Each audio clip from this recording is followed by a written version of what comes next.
Birileri sana çok güzelsin deyince güzelleşmiyorsun. Ya da birileri sana çok çirkinsin deyince çirkin olmuyorsun.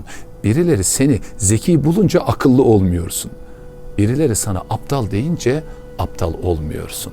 Sen birinin kendi zihnindeki varlığına göre şekil değiştirmiyorsun.